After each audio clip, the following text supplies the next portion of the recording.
성경 말씀 말라기 3장 7절에서 12절입니다. 만군의 여호와가 이르노라. 너희 조상들의 날로부터 너희가 나의 규례를 떠나 지키지 아니하였도다. 그런즉 내게로 돌아오라. 그리하면 나도 너희에게로 돌아가리라 하였더니 너희가 이르기를 우리가 어떻게 하여야 돌아가리까 하는도다. 사람이 어찌 하나님의 것을 도둑질하겠느냐. 그러나 너희는 나의 것을 도둑질하고도 말하기를 우리가 어떻게 주의 것을 도둑질하였나이까 하는도다. 이는 곧 11조와 봉헌물이라. 너희 곧 온 나라가 나의 것을 도둑질하였으므로 너희가 저주를 받았느니라. 만군의 여호와가 이르노라. 너희 온전한 11조를 창고에 들여 나의 집에 양식이 있게 하고 그것으로 나를 시험하여 내가 하늘문을 열고 너에게 복을 쌓을 것이 없도록 붙지 아니하나 보라. 만군의 여호와가 이르노라. 내가 너희를 위하여 메뚜기를 금하여 너희 토지 소산을 먹어 없애지 못하게 하며 너희 밭에 포도나무 열매가 기한 전에 떨어지지 않게 하리니 너희 땅이 아름다워짐으로 모든 이방인들이 너희를 복되다 하리라. 만군의 여호와의 말이니라. 아멘. 우리가 말라기서는 구약의 마지막 예언서인데 이 말라기 전체 내용은 잘 몰라요, 사실은. 그런데 우리가 말라기 하면 딱 떠오르는 단어가 하나가 있는데 그 단어가 뭐냐면은 11조라는 단어예요. 대부분이 교회에서 11조 교육을 할 때 이 성경적 근거를 어디에서 찾냐면은 오늘 읽었던 이 말라기 3장에 있는 말씀에서 이 성경적 근거를 찾습니다. 그러나 사실 우리가 이제 말라기를 우리가 1장에서 3장까지 전체적으로 보지만 말라기는 11조를 이야기하기 위해서 기록한 책은 아닙니다. 하나님은 이스라엘 백성들에게 돌아오라고 말을 했을 때 그 돌아온 부분에 있어서 11조와 봉헌물이다 이렇게 이야기를 한 겁니다. 그래서 오늘은 이 성경적인 11조에 대해서 우리가 한번 말씀을 살펴보도록 하겠습니다. 우리가 첫 번째로 기억해야 될 것은 11조는 율법이 아니다. 이제 요즘에 이렇게 이야기하잖아요. 우리가 이제 이런 말들의 혼동을 하면 안 돼요.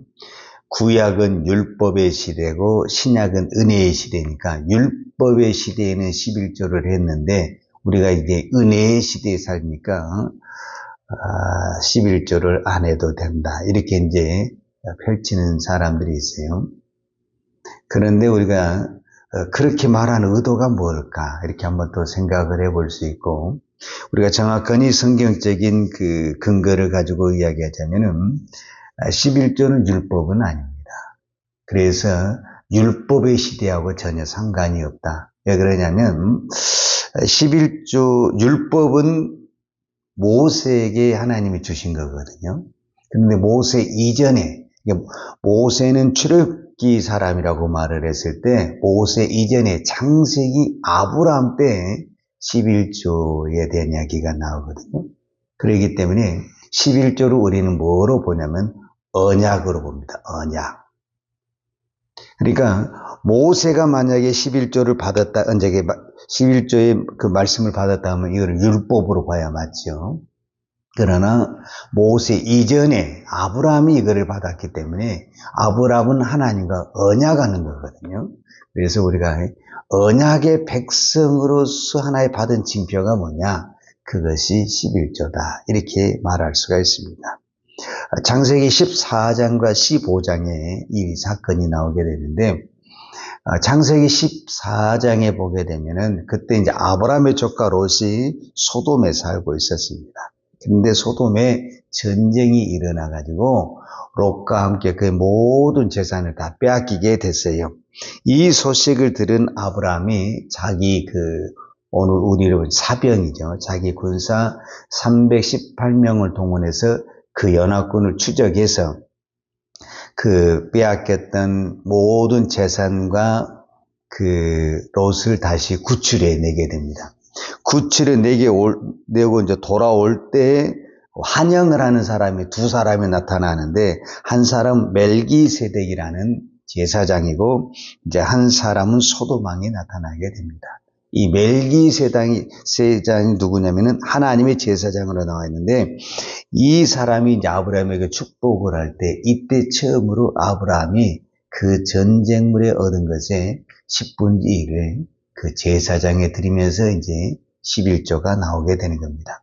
그리고 이제 15장에 가서 실제적으로 하나님과 아브라함이 언약을 맺는데, 그 언약이 뭐냐면은 나는 너의 하나님이 되고 너는 내 백성이 된다.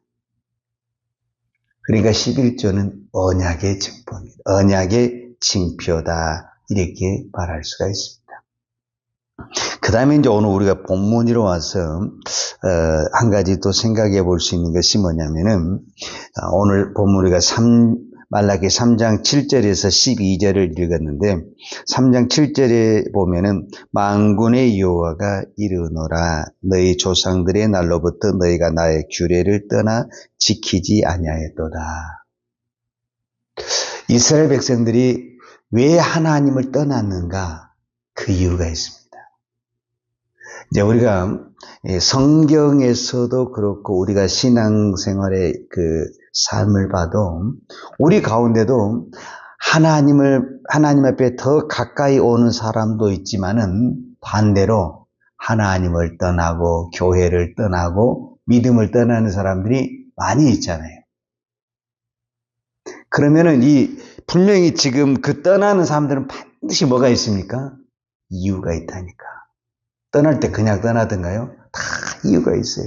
그러니까 지금 이스라엘 백성들이 하나님을 떠나 규례를 떠났다라는 것은 말씀을 떠났다는 것은 하나님을 떠났다라는 거예요.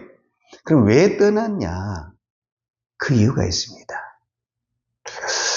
이제 이거를 우리 개념으로 쉽게 설명하면, 우리가 열심히 교회 봉사도 하고 헌신도 하고 섬겼어요. 충성을 다했어요. 또 이렇게 새벽마다 나와서 기도도 했어요. 그런데 변한 게 별로 없어. 복 받은 게 별로 없어. 여기서부터 실족이 일어나게 되고 시험이 들기 시작하는 것입니다. 이 부분에서 가장 위험한 사람이 저는 목회자거든요, 사실은. 그래서 목회자 탈진이라는 게 이제 여러 데서 나오는 건데, 실제적으로 이 말라기의 전체를 보게 되면 제일 먼저 타락한 사람은 백성이 아닙니다, 사실은. 제사장이 먼저 타락을 하게 됩니다. 그러니까 제사장으로서 우리로 말하자면 평생을 헌신하고 열심히 섬겼어요. 근데 뭔가 좀 잘된 것이 있어야 되는데 잘된 것이 없어요. 그래서 우리가 하나님을 떠날 때는 말이 안 되는 것 같지만 딱 두 가지로, 우리가 여러 가지가 이유가 있는데 딱 두 가지로 우리가 일단 정리를 합니다.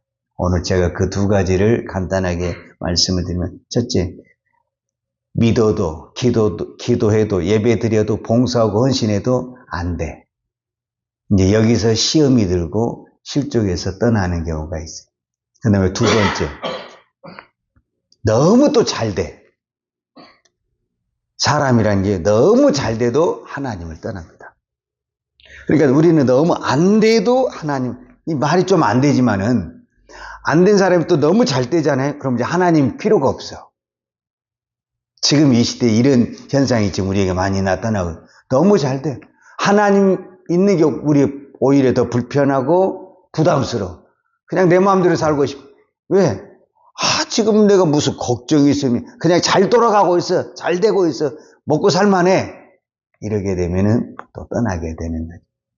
그래서 이제 성경에서도 우리가 이제 지난번에 호세아에서도 많이 보고 그랬지만은, 이스라엘 백성들이 우리가 흔히 부르잖아요. 배 따뜻하고 배부르면서 여호와를 떠나게 됐다. 근데 이제 이 말라기에서는 반대예요. 너무 힘들어서 떠나게 되는 어떤 그런 현상. 왜 그러느냐?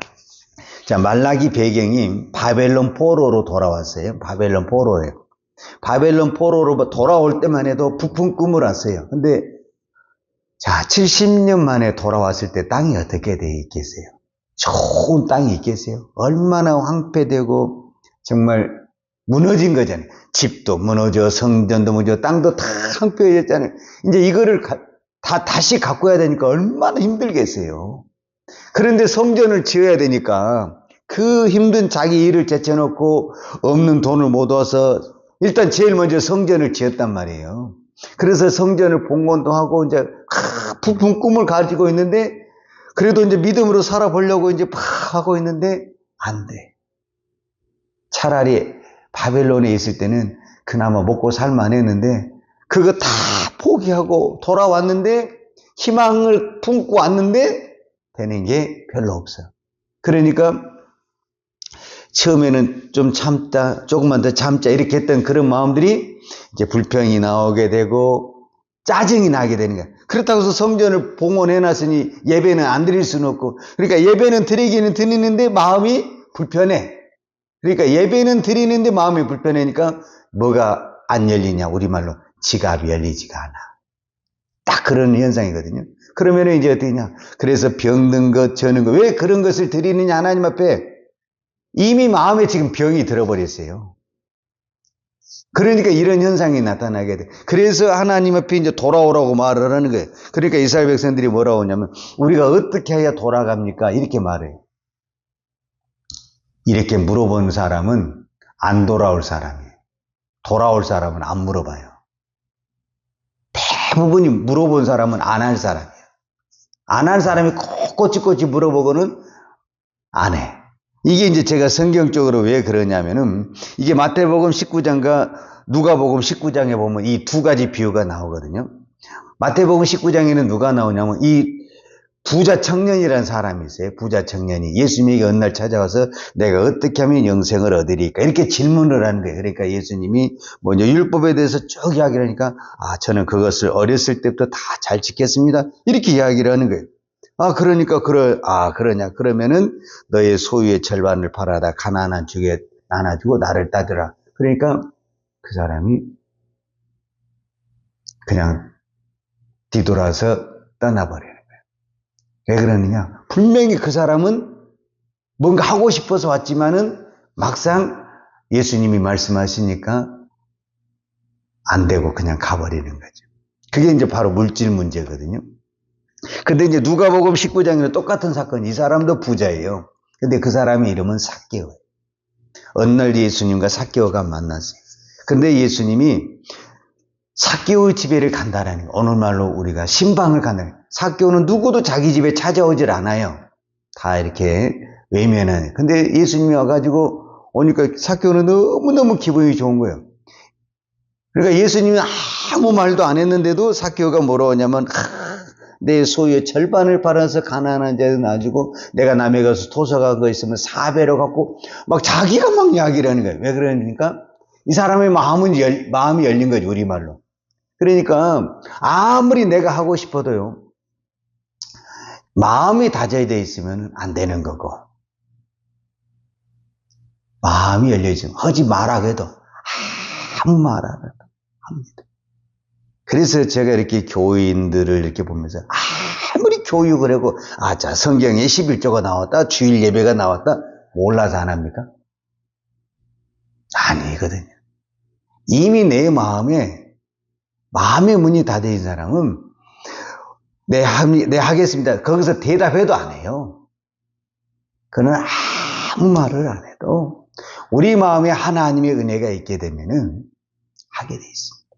그래서 이거는 마음의 문제다라는 것. 그래서 우리의 오늘 이제 이 11조라는 것은 오늘 성경을 가지고 말라기서를 가지고 이야기하고 또 창세기를 가지고 이야기한다면은 이거는 율법은 아니다. 그러나 한 가지 반드시 이 두 가지는 여러분 꼭 기억을 하셔야 됩니다. 이 물질 문제는 첫 번째 신앙의 고백이다. 즉 신앙의 고백이라는 것은 뭐냐면은 이 물질을 11조를 드림으로 말미암아 이 주인이 내 것이냐 하나님의 것이냐를 인정하는 거예요. 그러니까 내가 아무리 주여 믿습니다, 하나님 나의 하나님이다, 주인입니다 이렇게 고백을 해도 물질을 만약에 내가 지고 있다고 한다면 내가 주인이에요. 그러나 이것을 내려놓는 순간 우리는 뭐가 되느냐? 이제 그게 진정한 내 신앙의 고백이 되고 믿음의 고백이 되는. 그러니까 이 믿음을 이걸로 우리가 바라볼 수가 있는 거죠. 그 다음에 이제 두 번째로 오늘 성경에 나와 있어요. 이거는 하나님이 약속하신 거예요. 여러분 이 약속을 여러분 꼭 믿으셔야 돼요. 저는 이 말씀을 믿거든요. 10절에 하나님이 언약을 했어요. 아니 약속을 했어요. 약속을 3장 10절에 만군의 여호와가 이르노라 너희 온전한 11조의 창고에 들여 나의 집에 양식이 있게 하고 그것으로 나를 시험하여 내가 하늘문을 열고 너희에게 복을 쌓을 것이 없도록 붙지 아니하나 보라. 이 말이 무슨 말이냐면 이거는 하나님의 그 원칙입니다. 원칙이라고 말할 수도 있고 언약이라고 말할 수 있는데 하늘문을 닫느냐 여느냐가 여기에 있습니다. 그러니까 내 인생의 하늘문을 여는 인생. 그러니까 어떤 사람을 보면은요, 하늘문을 열려지는 인생이 있어요. 그 사람은 남들이 다 안 된다고 해도 되는 인생을 사는 거예요. 근데 하늘문이 닫혀진 인생이 있어요. 닫혀진 인생은 어떤 것이냐면은 다 된데도 안 되는 인생이세요. 그게 왜 그러냐? 하늘문이 닫혀지는 인생이 있는 거예요. 그러니까 이거는 꼭 물질만 가지고 이야기하는 것이 아니라 내 인생에 꼬이게 되고 막히게 되고 이거는 하늘문이 닫혀져 있어 그래요. 이 하늘문을 여는 것이 뭐냐? 이 물질이라는 거예요. 근데 많은 사람들이 이 시대가 하늘문을 닫고 살아요, 사실. 그러니까 막 힘들어요, 사실. 하늘문을 여는 것과 닫는 건 꼭 물질이 있는 것이 아니라 어떤 그 가정의 평화, 평강, 은혜, 기쁨, 내 영적이고 마음적이고 모든 인간관계, 소통, 이 모든 것들이 있잖아요. 그냥 어떤 이제 그거를 이제 요즘 달로 더 쉽게 얘기하면 은혜라는 건데 그냥 가만히 있어도 잘 굴러가고 잘 되는 것 이런 것들 이거는 하늘문이 열려지는 현상인 거예요. 근데 힘쓰고 있어도 안 열리는 거야. 막 관계도 막 마음도 막 복잡한 이런 게 있잖아요. 이거는 지금 뭐에 그러냐? 하늘문이 닫혀져 있다라는 거예요. 우리가 인생을 살면서 또 신앙생활 하면서 왜 힘드냐? 하늘문이 닫혀져 있어서 그렇습니다. 근데 의외로 우리가 하늘문을 닫혀놓고 막 내 힘으로 힘쓰고 있으려고 하는 거예요. 그러면은 하나님이 보시기에도 안타깝지만 나도 답답하죠, 사실은. 우리의 가장 좋은 방법은 뭐냐면은 우리가 하나님을 하나님으로 인정하고 하늘문을 열리는 거예요. 하늘문을 열려야 되는 거예요. 하늘문이 열리게 되면 기도를 해도 찬양을 해도 예배를 드려도 모든 것이 은혜가 쏟아지게 돼요. 왜? 하늘문이 열려 있으니까. 근데 하늘문이 닫혀 있잖아요. 그러면 기도를 해도 그렇게 해도 답답해. 기도를 분명히 하면은 우리가 다 이렇게 마음이 참 후련하고 그런 게 있어야 되는데 답답하는 거예요. 그게 왜 그러냐? 하늘문이 닫혀 있다라는 거예요. 그래서 이 물질은 하늘문을 열 수도 있고 닫을 수도 있다. 우리에게 정말 중요하죠. 오늘 우리가 이 새벽에 기도할 때 만약에 하늘문이 닫혀 있다. 그럼 얼마나 힘들겠어요. 이렇게 새벽에 나와서 기도하는 하늘문이 닫혀 있다. 오늘 우리의 마음이 열려 있어야만이 들어오는 것처럼 하늘문이 열려 있어야 됩니다. 나는 여러분들이 이 땅에 소유하는 것이 없어도 하늘문만 열려 있으면 하늘의 것이 내 것이 되는 거잖아요. 그래서 하늘의 것을 이 땅에서 누리는 하나님의 사람, 믿음의 사람이 되기를 축복합니다. 기도하겠습니다. 하나님 아버지 감사합니다. 오늘도 저희들에게 이 말라기 말씀을 통해서 다시 한번 우리가 하나님 앞에 어떻게 신앙생활하고 신앙의 고백을 해야 되는가를 말씀으로 깨닫게 해주시니 감사합니다. 하나님이 나의 주인이시고 하나님이 나의 모든 것입니다. 하나님 오늘 또 우리가 이 믿음으로 하나님 앞에 기도할 때 그것이 하나님의 하늘문을 열고 또 하늘의 것이 이 땅에 내려오는 하나님의 귀한 역사가 일어날 줄로 믿습니다. 오늘 또 우리가 이 땅에 살면서 우리의 모든 소유에서 우리의 모든 작은 것이나 큰 것이나 하나님의 것을 하나님을 인정하는 우리의 신앙, 우리의 믿음이 되게 하여 주시옵소서. 예수님의 이름으로 기도하였습니다. 아멘. 여호와는 내게 복을 주시고 너를 지키시기를 원하며 여호와는 걸굴로 내게 비추사 은혜 베푸시기를 원하며 여호와는 걸굴을 내 길을 향하여 드사 평강 주시기를 원하노라. 이제는 교회의 머리 대신 우리 주 예수 그리스도의 은혜와 아버지 하나님의 그 크신 사랑과 성령님의 풍성한 은혜가 오늘도 하늘문을 바라보며 하나님을 하나님으로 고백하며 믿음의 삶을 걸어가기를 원하는 사랑하는 주의 종들 머리머리 예와 이 나라 이 민족과 한국 교회 위에 온 열방에 이 생명의 복음을 증가하는 선교사님들 예와 사랑하는 주의 자녀들 머리 위에 이제로부터 영원토록 함께 있을지어다. 아멘.